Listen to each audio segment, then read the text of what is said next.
Welcome back. Earlier today, Attorney General Josh Stein, lawmakers and advocates pushed for new action to protect kids from sexual abuse. The Attorney General also made news Wednesday for joining an effort to block seismic testing. Tonight, the Attorney General joins me in studio to tackle both issues and potentially more. Good to see you, Mr. Attorney General. Thanks for joining us. Tim, it is always a pleasure. Well, thank you so much, sir. All right, the Safe Child Act to protect children. Yeah. What is this? Well, for adults, there is nothing more important than keeping children safe. It doesn't matter if we're parents or we're policymakers. And we've done an extensive survey of North Carolina law, and we have identified discrete ways that our law can be strengthened in order to provide more protections to kids. And it doesn't matter where the kids are, whether they're at an after-school program, on a Little League sports team, summer camp, religious youth group, or increasingly online. Wherever they are, we have to keep them safe, and that's what the Safe Child Act does. Okay, so it changes reporting requirements, extends statute of limitations. Give us a little bit of details on this, particularly the reporting requirements. What's changing with that? Sure. Right now, the only obligation to report, if a person knows that a child is being abused by an adult, the only obligation is when the adult is the parent, the guardian, the caretaker in a residential setting, in which case the law requires the person who knows that to report it to DSS so that they can remove the child from that situation. That's not good enough. If we know that a kid is being sexually abused, you should have the duty to tell law enforcement so that we can protect that child. And that's true of a person, but it's also true of anybody in an institution where perhaps a Little League coach, if the manager of the league knows that, or when it was the USA Gymnastics, if they knew that the massage guy was molesting those children, they should have a legal duty to report that to law enforcement. All right, so the statute of limitations, what is it and where do you want it to go to? Well, there are two things. One is criminal statute of limitations. For felonies, we don't have a statute of limitations, but for misdemeanors, we do. And it's limited to 3 years over 18 years old, which means that if the charges are not brought in that period of time, then law enforcement can't bring the charges. We now have a much better understanding of the science of abuse and trauma on young people, that it takes for some decades, certainly years, to be able to process that harm and then talk to other people. And so when it comes to misdemeanor sexual abuse, we are extending it to 10 years post 18 so that prosecutors can bring charges. And for a civil violation, it goes to 50 instead of 21.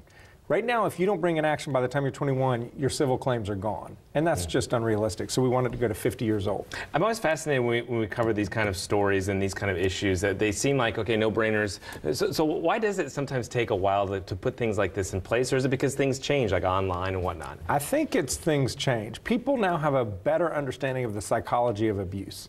And I think that there's also just a greater social understanding that it exists. It's prevalent. It happens at religious institutions. It happens at Little League. It happens when our kids are at swim team. I mean, we don't like to think that it happens, and obviously the vast majority of young people, adults working with young kids, they're there because they love children and want them to grow and develop and thrive.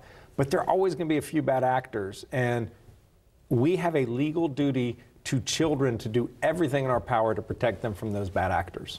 All right, let's go to seismic testing for a minute. You're wanting an injunction, blocking it. Why do you want that?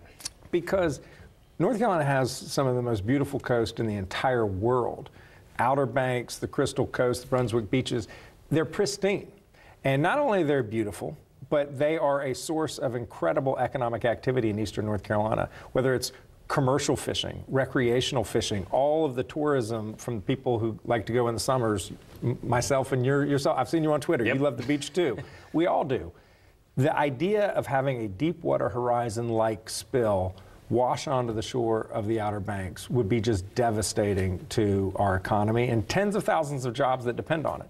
And so I'm fighting for our coast, and seismic testing is a first step towards offshore drilling, and I oppose it. So what we're talking about here is these air gun blasts that they call them underwater. But didn't NOAA say that they incidentally harass, that it promises to protect, and that it would be a negligible impact? You just don't believe that? Well, there are a number of impacts on sea life by doing these blasts. I mean, it drives the sea life crazy. And so, yes, I want to protect marine life. I want to ensure that our fisheries are still healthy and strong and vibrant for the commercial fishermen. I am just desperately, I feel a drive to make sure that there are not oil rigs off of North Carolina's coast. But, I mean, how can we not go? How can we be so far apart where these reports are saying there's negligible impact on marine life with this testing that's going on, and others who are just, I mean, is it just a matter of you either want to do this or you don't? It doesn't matter whether there's any impact or not? The way in which the administration is moving forward with issuing these permits, they have not gone through the proper administrative process, nor have they given respect to the laws that we have that protect marine life. And so it is based on that legal those laws that we're proceeding with our motion to enjoin. And it's not just me. There are 8 other coastal states. In fact, the Republican Attorney General and Republican Governor of South Carolina are in the exact same litigation making the same argument. So this isn't even a partisan issue. It's really about North Carolina's coast. All right, before I let you go, I do have to ask you, because Politico reporting last night that you're running for AG in 2020 and not for the U.S. Senate. Did you seriously consider the U.S. Senate at all? I was always running for Attorney General. I mean, this isn't... What a job. I get to go to work. I work with very talented, dedicated people trying to protect people in many different ways, like jobs on the coast, or children from sexual abuse, or people struggling with opioid addiction, or women who have experienced sexual assault, making sure their kids get tested. It's just an incredible platform to try to make our state safer and stronger, and I love it. Want to keep it. All right, sir. Thank you. Thanks for coming in. Appreciate it.